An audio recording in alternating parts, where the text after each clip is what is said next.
Greetings, colleague. I hope you are well today. I'm John Rurkowski. I help realtors transition to the next chapter or build their own brokerage, whatever you'd like. I'm here to help you. Been doing it since 2001. I take great pride and find it quite fulfilling to help my fellow realtors. So people often assume realtors change brokerages because they're chasing after higher commissions. And that is not always the case. It's amazing how many realtors change brokerages every year. And I've got an article that I found online, which I'd like to read because I don't want to miss any points, first of all, in it. It's so well written and it's just so enlightening, especially to team leaders and managing broker owners out there. So let me cover the 5 reasons that realtors may change brokerages, and then I'll get into the article.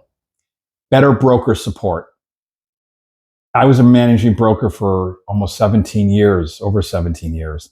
And by far, the most important thing I could do for my realtors was answer the phone. Okay. Within every brokerage, there are ranges of realtors with different levels of experience. 15%, which the article references, are new agents every year. 15% of the total realtor population retires every year. 15% of brand new people come into the business every year. And I know that not every brokerage is set up to take on new agents. Some take more than their share on. So being a broker, you need to be accessible to your realtors. And this isn't a 9-to-5 job, as we all know that, right? So broker support is one reason an agent might leave your shop, or you might leave your brokerage to go to another brokerage. Not only broker support, but camaraderie, team support. Are there agents within that organization who are there to help you, your bottom line? And if not, maybe you don't need to find a different brokerage, whatever that might be. More effective technology and systems. Yeah, technology and systems is great. I still think broker support and team camaraderie or office camaraderie is just as important, because we still need old-fashioned belly-to-belly conversations with our customers, which then turns into questions and bumps in the road along the contract. So yeah, technology is important.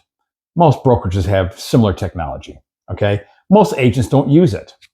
Okay, one of the most common things we always tried to provide to our realtors in the brokerages was more training, more support, more tools, more, you know what?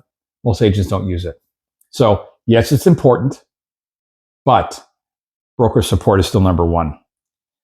Stronger training and mentorship. Yes, I completely believe in that. I started a mentor program because we had so many new agents coming into the business. As mentioned, 15% of the realtors coming into the business, or as part of NAR, the National Association of Realtors right now, 15% are brand new to the business. Hey, we all started somewhere, right? We were all brand new at one point. So that's not surprising that the 15% that are retiring are being replaced with 15% brand new agents. A collaborative culture, that's number 4, as I mentioned. I knew when I started in 2001, I alluded to it in a previous video, I practiced doing CMAs and writing contracts and then modifying them, just learning, maybe the old-fashioned way. But it was huge for me that I was surrounded by 2 great guys, Ray Rush and Chris O'Brien. Never forget them. They were always there to answer a question, and they were willing to do so. And I will tell you this, that's not the case in every office and every brokerage. Some are a little bit more collaborative than others, okay? For whatever reason. That's not a slap on them. I'm just saying that's just the realistic expectations that people have when going into an office. Don't expect everybody to have an open door policy and share their secret sauce with you, the newbie. Okay? But being in a collaborative group will only catapult you to success sooner. And lastly, some agents might be looking for other streams of income besides just commissions. Commissions are wonderful, but when the transactions are slim, do you have any other income coming in? I know within our group, we've got a really very equitable opportunity with being a mentor. So if you're an experienced agent and you are, maybe slowing down, for example, and it's your time in your career to give back a little bit to the community, become a mentor. That can be a very lucrative, fulfilling job. I know that 1 month this past year, I was awarded almost $5,000 in mentor fees for helping my new agents, the mentees that I had underneath me. So I was grateful to do that. So I alluded to that article. So if you bear with me, I would like to just go over this with you. And if you want a copy of it, just let me know in the comments. I'll get it to you. This was written by Miss Brooke Lee Hahn. And it's from a 2025 recruiting and retention report. She found that 16%, or about 230,000 agents, change brokerages every year. Okay, 16%, 230,000, representing billion with the B in sales volume. The top 100 brands posted 1.9 to 1% recruit to loss ratio, but only a 42 billion net volume gain. So what's that saying? Producing agents are leaving one office where they're producing, going to another, but their production doesn't increase dramatically.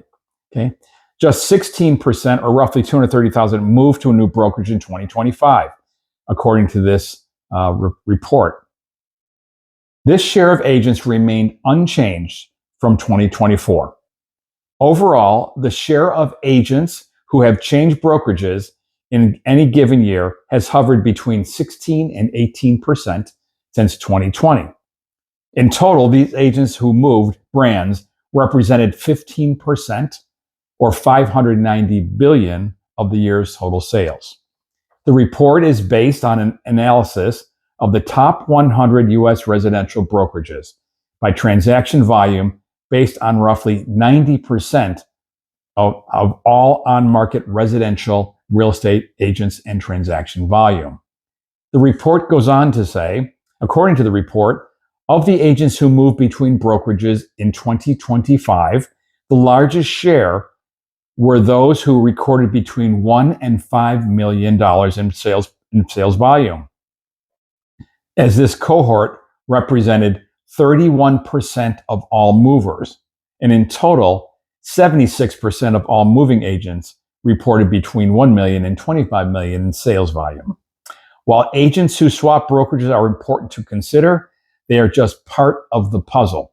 When it comes to agent recruitment or retention, according to Corded, the report writer, the report found that in any given year, roughly 15% of agents are new to the industry and 15% leaving the industry, and 16% swap brokerages.